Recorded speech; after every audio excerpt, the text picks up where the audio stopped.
Triple S criteria அப்படின்றது என்னென்னா, ஒரு ட்ரையாங்கிளோட 2 ட்ரையாங்கிள்ஸோட சைட்ஸ் வந்து சேம் ப்ரொபோர்ஷ்னலாக இருக்குது, சேம் ரேஷியோவில் இருக்குது அப்படின்னா, the sides of the other triangles and their corresponding angles are equal. Corresponding angles ஈக்குவலாக இருக்கும். தென் அந்த 2 ட்ரையாங்கிள்ஸும் சிமிலராக இருக்கும்னு சொல்லியிருக்காங்க. ஸோ ஃபர்ஸ்ட்டு கிவன் டேட்டா என்னென்னா, 2 ட்ரையாங்கிள்ஸ் வந்து சேம் ரேஷியோவில் இருக்குன்னா எப்படி எழுதுவோம்? AB by DE, AC by DF, BC by EF. Next நம்ம என்ன ப்ரூவ் பண்ணணும்னா, இந்த கரஸ்பாண்டிங் ஆங்கிள்ஸ் ஈக்குவலாக இருக்குன்னு சொல்லணும். தென் 2 ட்ரையாங்கிள் சிமிலர்னு சொல்லணும். ஸோ அதுக்கான கன்ஸ்ட்ரக்ஷன் என்னென்னா, இந்த பெரிய இந்த ட்ரையாங்கிளை இந்த சின்ன ட்ரையாங்கிள் எடுத்து ட்ரா பண்ணுறோம். அதாவது ஏபியும் டிபி, பின்னு இடத்த ஒரு மார்க் பண்ணி இது ரெண்டும் டிஸ்டன்ஸ் சேமாக இருக்கிற மாதிரி பார்த்துக்குறோம். அதாவது ஏபியில் 5 சென்டிமீட்டர்னா டியிலேருந்து 5 சென்டிமீட்டருக்கு ஒரு லைன் வரைஞ்சி அதை டாட் பண்ணிக்கிறோம். அதுதான் பி. அதே போல் ஏசிக்கு வந்து ஒரு 7 இருக்குது அப்படின்னா இங்கேயும் அதே போல் ஒரு 7. இந்த மாதிரி பிக்யூ ட்ரா பண்ணிக்கிறோம். தென் அதை பி அண்ட் கியூவை ஜாயின் பண்ணுறோம். ஓகேவா?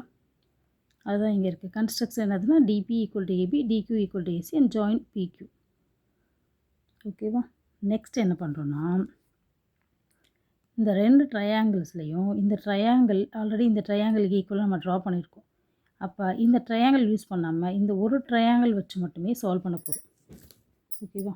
சரி, என்ன சால்வ் பண்ண போகிறோம் அப்படின்னா, நமக்கு என்ன தெரியும்? Ratio, given ratio AB by DE equal to CF by DF. அதாவது AB by DE equal to AC by DF. இப்போது இந்த ஏபின்றதுக்கு பதிலாகவே ஜஸ்ட்டு டிபியை மட்டும் யூஸ் பண்ண போகிறோம். DP by DE, DQ by DF. ஓகேவா?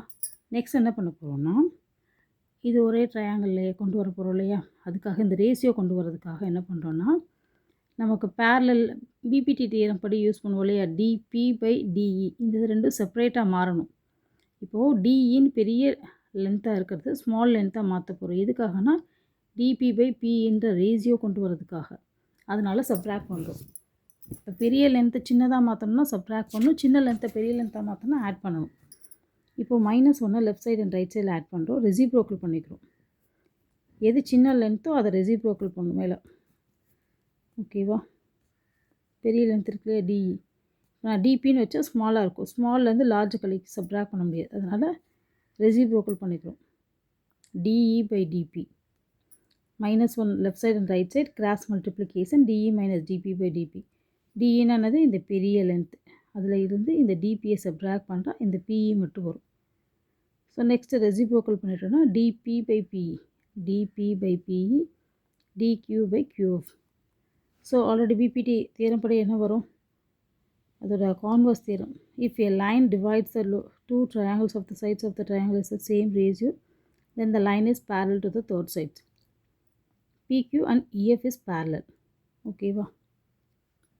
ஸோ இப்போ நெக்ஸ்ட் என்ன பண்ணுறோன்னா, the lines PQ and EF with the transversal P. இப்போது இது ரெண்டும் நமக்கு பேரலல்னு சொல்லிட்டோம். பேரலாக இருந்துச்சு அப்படின்னா ஒரு டிரான்ஸ்வர்சல் கட் பண்ணால் இந்த கரஸ்பாண்டிங் ஆங்கிள்ஸ் ஆர் ஈக்குவல்னு படிச்சிருக்கும். அப்போ angle B and angle E ஈக்குவலாக இருக்கும், angle Q and angle F ஈக்குவலாக இருக்கும். இப்போ நமக்கு 2 ஆங்கிள்ஸ் ஈக்குவலாக இருக்குது. என்னது? 2 ட்ரையாங்கிள். இந்த triangle angle B, angle E, angle Q and angle F. So 2 triangles ஈக்குவலாக இருக்கும்போது ஆங்கிள் சிமிலாரிட்டி படி 2 ட்ரையாங்கிள்ஸ் வந்து சிமிலராக இருக்கும். ஏன் அப்படின்னா, இப்போது இந்த சைடும் ஈக்குவலாக இருக்குது அப்படின்னா தேர்ட் சைடு மட்டும் ஆட்டோமேட்டிக்காக ஆங்கிள் சம் ப்ராப்பர்ட்டி படி 180 டிகிரி வரும் இல்லையா? அதாவது angle B plus angle C, இதை வச்சே சொல்கிறேன். Angle B plus angle Q plus angle D equal to 180 degree. Angle E plus angle F plus angle D equal to 180 degree. So ஆட்டோமேட்டிக்காக இது ரெண்டும் ஈக்குவல் தானே? ஸோ இது ரெண்டையும் வந்து நம்ம ஈக்குவல் பண்ணோம். Angle B plus angle D equal to,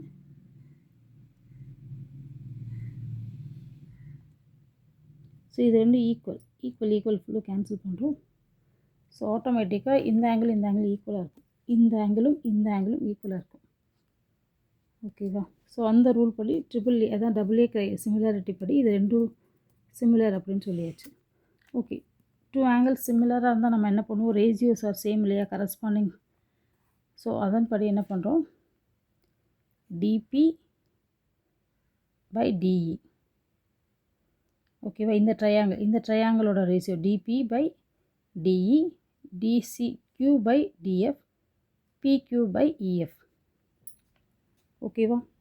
இதுதான் நம்ம இவ்வளோ நேரம் சேர்த்து ப்ரூஃப் பண்ணியிருக்கோம். நெக்ஸ்ட் நமக்கு கிவன் டேட்டா என்னென்னா, இந்த ட்ரையாங்கிளும் கம்பேர் பண்ணி ரேஷியோஸ் பண்ணியிருக்கோம். ஸோ இதில் இதெல்லாம் ஈக்குவலாக இருக்கும். இப்போ நியூவாக எது இருக்குன்னா, இந்த பிக்யூ அண்ட் இஎஃப்பை தான் நம்ம கம்பேர் பண்ண போகிறோம். பிசி. ஓகேவா? இங்கே என்ன இருக்குது? பிக்யூ பை இஎஃப். இதையும் பிசி பை இஎஃப்பையும் நம்ம கம்பேர் பண்ண போகிறோம். இஎஃப் டினாமினேட்டர் கேன்சல் ஆகிடும். தென் பிசி ஈக்குவல் டு பிக்யூ. இப்போ இந்த பிசி வந்து எதுக்கு ஈக்குவலாக இருக்குது அப்படின்னா, இந்த பிக்யூக்கு ஈக்குவலாகவே இருக்குது. ஓகே. இப்போ நெக்ஸ்ட்டு இந்த 2 ட்ரையாங்கிளில் உள்ள எல்லா சைட்ஸும் ஈக்குவலாக இருக்குது. ஓகேவா? அப்படின்னா இங்கே இருக்கிற எல்லா ஆங்கிள்ஸும் இங்கே இருக்க ஆங்கிள்ஸ்க்கு ஈக்குவலாக வந்துடும். அதாவது angle B equal to angle B, angle A equal to angle D, angle C equal to angle Q.